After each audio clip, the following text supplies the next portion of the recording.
മനാക്കിൽ നടന്ന മതപ്രഭാഷണത്തിൽ സഫ്വാൻ റാബി സംസാരിച്ചു.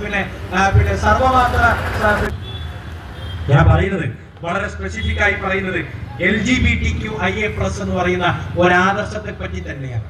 നിങ്ങൾ ആലോചിച്ചു, ഇവിടെ ഇരിക്കുന്ന കാരണവന്മാർ, ഈ ശബ്ദം കേൾക്കുന്ന മുതിർന്നവർ, അച്ഛനമ്മമാർ, ജ്യേഷ്ഠാനുജന്മാർ, ഞാൻ ചോദിക്കാണ്, ഒരു 5 കൊല്ലം മുമ്പ് ആണുമാണ് വിവാഹം കഴിക്കുന്നു എന്ന് കേട്ടാൽ, പെണ്ണും വിവാഹം കഴിക്കുന്നു എന്ന് കേട്ടാൽ നമ്മുടെ പ്രതികരണം എന്തായിരിക്കും ഉണ്ടാകുക?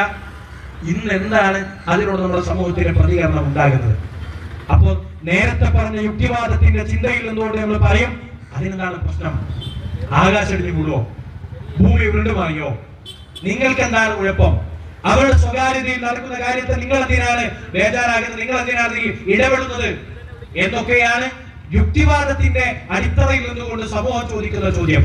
ഞങ്ങൾ പറയുന്നത്, ആ കാര്യത്തെ കുറിച്ചുള്ള ഞങ്ങളുടെ നിലപാട് അത് സ്വാഭാവികമായും അത് ശരിയായും ഇസ്ലാം പഠിപ്പിക്കുന്ന, ലോകത്തിന്റെ സൃഷ്ടാവ് പഠിപ്പിക്കുന്നതാണ് എന്നതിൽ തർക്കമില്ല. പക്ഷേ ആ സൃഷ്ടാവിന്റെ അസ്തിത്വത്തെ അംഗീകരിക്കാതിരിക്കുന്നവരോടും നമ്മൾ പറയുന്നത്, ഒരു മനുഷ്യന് അതിൽ പ്രശ്നമില്ല, അവന്റെ സ്വകാര്യമായ ജീവിതത്തിൽ അവന് പ്രശ്നമില്ലെങ്കിൽ അത് നടന്നോട്ടെ എന്ന് പറയാൻ സാമൂഹിക പ്രതിബദ്ധതയുള്ള ആളുകൾക്ക് പറ്റൂല.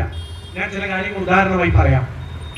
അവരുടെ മുറിയിൽ സ്വകാര്യമായി നടക്കുന്ന ഇത്തരം സ്വവർഗ ലൈംഗികതയെ നമ്മൾ എതിർക്കുന്നു, സ്വവർഗ വിവാഹത്തെ നമ്മൾ എതിർക്കുന്നു. അതിൽ ഒരുപാട് കാര്യങ്ങളുണ്ട്. ഒന്നാമത്തെ ഒരു കാര്യം ഞാൻ പറയാം. എന്താണെന്നറിയോ? ഇത് ഇവർക്ക് മാത്രം ഉണ്ടാക്കുന്ന അവരുടെ സ്വകാര്യതയിൽ തന്നെ തീരുന്നതാണ് പ്രശ്നമെന്ന് നിങ്ങൾ വിചാരിക്കുന്നുവെങ്കിൽ അത് തെറ്റാണ്. ലോകത്ത് എത്ര ശതമാനം ആളുകളാണ് സ്വവർഗാനുരാഗികളുള്ളത്? കണക്കുകൾ പറയുന്നത് 1, 2, 3% മാത്രം. ഈ വാദത്തിൽ അംഗീകരിച്ചാൽ തന്നെ ലോകത്ത് ഒരു 5% സ്വവർഗാനുരാഗികളുണ്ട് എന്ന് നമ്മൾ കരുതുക.